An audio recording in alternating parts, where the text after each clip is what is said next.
Salut à tous, alors c'est Frédéric Delavier. Alors ce soir, je voulais vous faire une petite vidéo assez courte, mais assez profonde, même très profonde, pour vous faire comprendre notre nature humaine si particulière.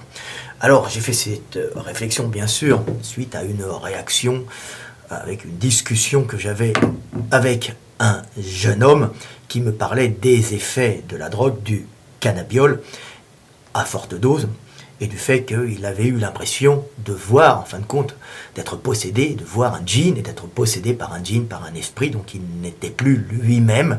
et qu'il voyait justement des esprits ou qu'il se sentait autre chose que ce qu'il était normalement. Donc il avait perdu cette unité qui faisait l'homme, qui faisait l'individu. Donc j'ai fait un petit texte pour vous expliquer en fin de compte qu'est-ce que l'homme et quelle est véritablement la nature humaine de l'homme qui nous rend si particuliers face au reste du règne animal. Alors je vais vous lire ce petit texte qui est un texte en réaction justement à cette discussion, et vous allez comprendre ce qui fait l'homme. Alors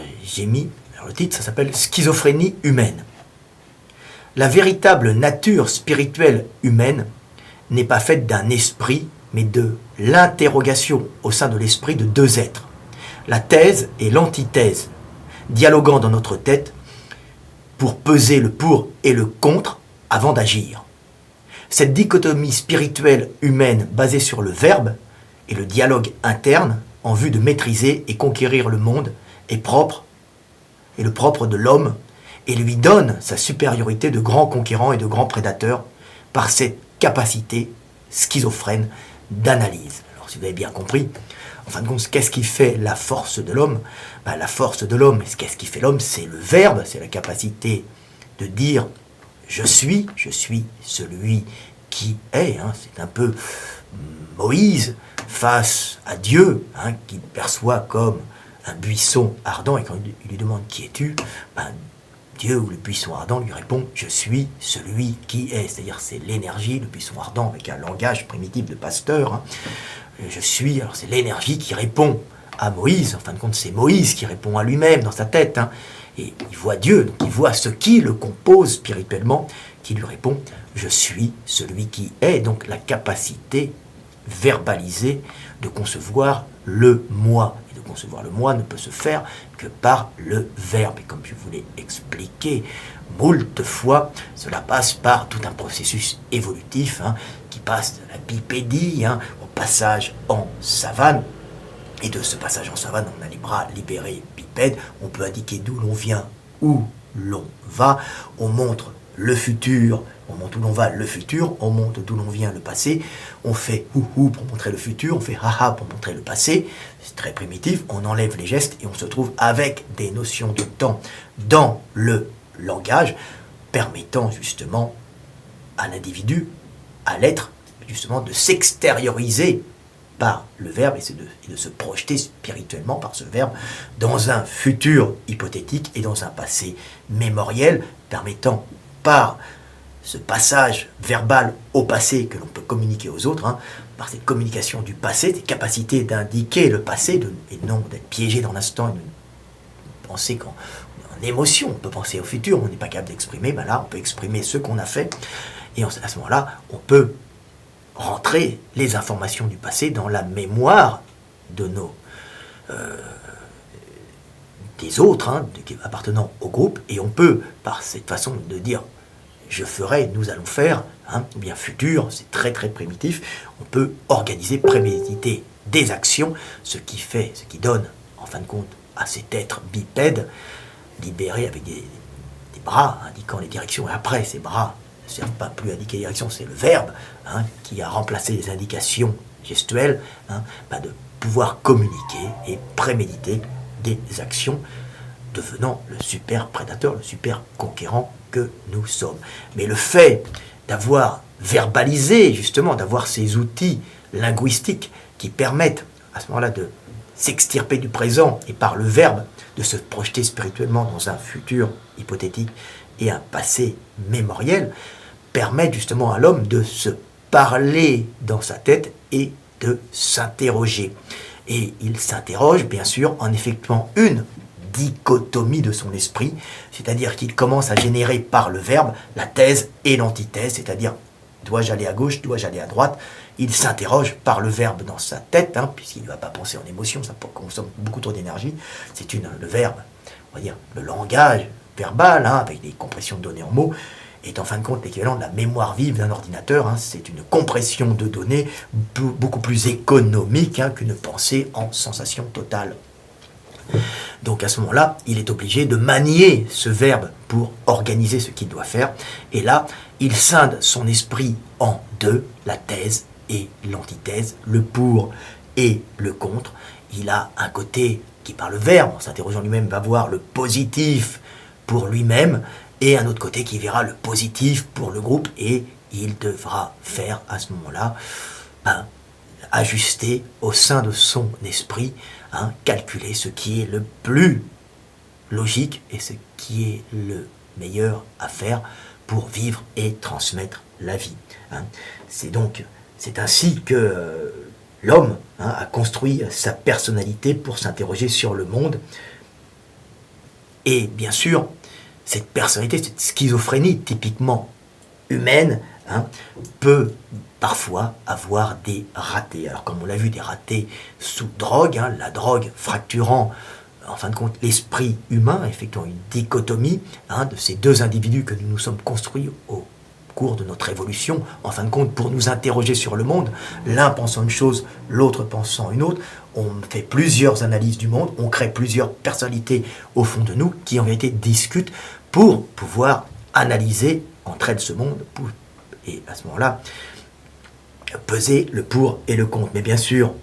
sous drogue, sous dérèglement, qui peuvent être dus à des maladies, à des chocs émotionnels, on peut arriver des fois à une schizophrénie ou à un dérèglement, l'une des personnalités prend le dessus, et à ce moment-là, on arrive à des comportements qui deviennent anormaux, puisque ce ne sont plus deux personnalités qui sont là pour s'interroger